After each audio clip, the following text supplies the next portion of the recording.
కేంద్ర సర్కార్ల 13 రోజుల సర్కారు ఉన్నా, 13 సంవత్సరాల సర్కారు ఉన్నా, ఇప్పుడు మోదీ సర్కార్ ఎప్పుడున్నా, అంటే మోదీ సర్కార్ ఉన్నా, వాజ్పేయి గారి సర్కార్ ఉన్నా ఎప్పుడున్నా, సికింద్రాబాద్ అనేది ఒక కేంద్ర బిందువు పార్లమెంట్ ఎలక్షన్స్లో. ప్రతిసారి మంత్రులు శాఖ తీసుకున్నది, అధికారంలో కేంద్ర ప్రభుత్వం ఉన్నది అని అంటే సికింద్రాబాద్లో మన బీజేపీ జెండా ఎగిరితేనే ఉన్నది.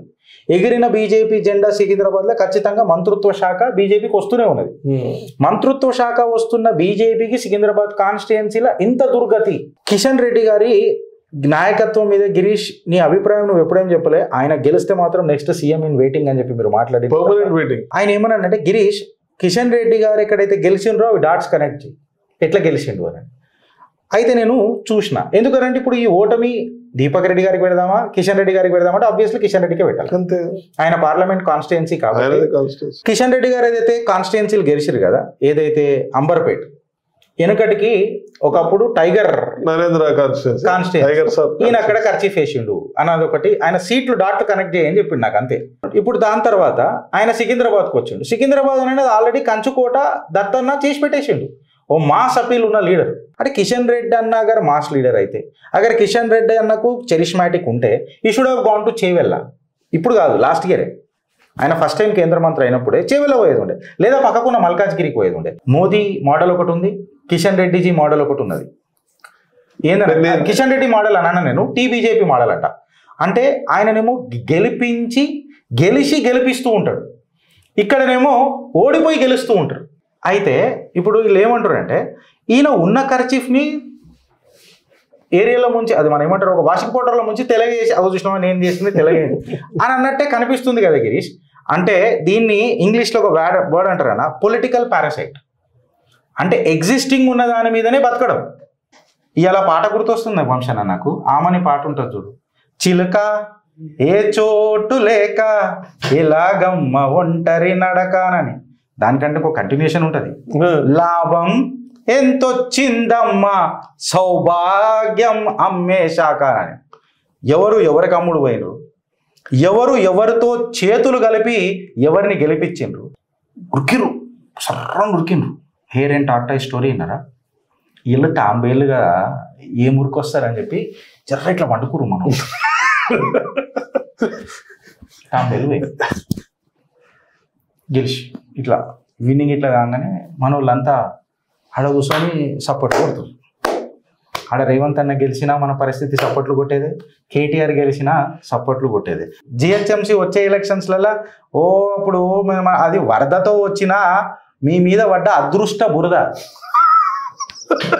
వరద తెచ్చిన అదృష్ట బురద. శిశుపాలుడు 100 తప్పులు చేస్తే సుదర్శన చక్రం దానం చేసిండు. మా మోదీ గారు 1,00,000 చేసినా చేసుకోలేదు.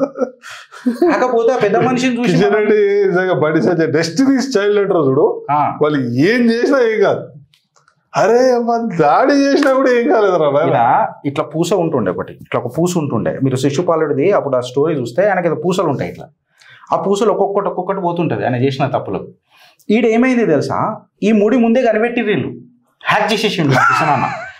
ఆ పూసలకేం తప్పు చేస్తున్నా కొద్ది పూస పోతుంటే వెనకకైనా పూస కూర్చుతా ఉన్నాడు. సుదర్శన చక్ర దారం చేసిన మోదీ గారు కూడా కనబడతలేదు. పూస పోతే పూస పోగానే ఏమని मैंने जो वचन दिया था शिशुपाल वो अभी खत्म हुआ అని చెప్పి ఆయన ఇట్లా సుదర్శన చక్ర దారం చేస్తాడు, కసక్ అయిపోతాడు. ఈడ పూసగా మళ్ళీ వచ్చిందా పూస? ఓకే పూసునా ఉన్నది, పూస నడిపించేస్తారు కుచ్చి. అట్లా వీళ్ళకి తెలుస్తలేదు. ఇంకొకటి ఏమైపోయింది, డైరెక్ట్గా శ్రీకృష్ణుడు పరమశివ భక్తుడు, పాండవులకి ఏదైతే కుటుంబ హత్య వాళ్ళకి తగులితే పరమేశ్వరుడిది నువ్వే పరంధాముడి కదా అని, నేనే కాదు ఆయన మొత్తం, ఆయన పెద్దమ్మ మా దేవుడు, ఆయన నువ్వు పోయి మురబెట్టుకో అని అన్నారు. పాండవులు రాజ్యాలు ఇడిచిపెట్టిపోయారు, పాండవులు మహాదేవుడి కోసం. ఇక్కడ ఒక మనిషి వచ్చేసి శివాలని సవాల్ విసరంగానే మోదీ గారు కూడా కన్ఫ్యూజన్ అయిపోతున్నారు మొత్తం మాట. ఈడ హరికేశవులు ఇద్దరు కలిసి ఉన్నాక, హరిహరులు ఇద్దరు ఉన్నాక సంతులను ఎందుకు బిగడం వస్తుంది? ఈడ ఆయన నేను ఎత్తి మీద మోదీ గారిని కన్ఫ్యూజ్ చేస్తున్నారు. మోదీ గారికే వీళ్ళు హ్యాక్ చేస్తున్నారు, కన్ఫ్యూజ్ చేస్తలేదు. మోదీ గారిని కన్ఫ్యూజ్ చేసేంత వీళ్ళకు అంత సీన్ లేదు వంశన. మోదీ గారిని వీళ్ళు హ్యాక్ చేసేసారు. పూస వెనకకి గుచ్చేసింది ఇక ఎడికరైతుంది హ్యాక్ అంటారు దాన్ని. అభినందనాలన్నా నిజంగా. హలో 25 साल से हम भी बैठे माँ की किरकिरी आज तक భారతీయ జనతా పార్టీ జీత్ నై సకా.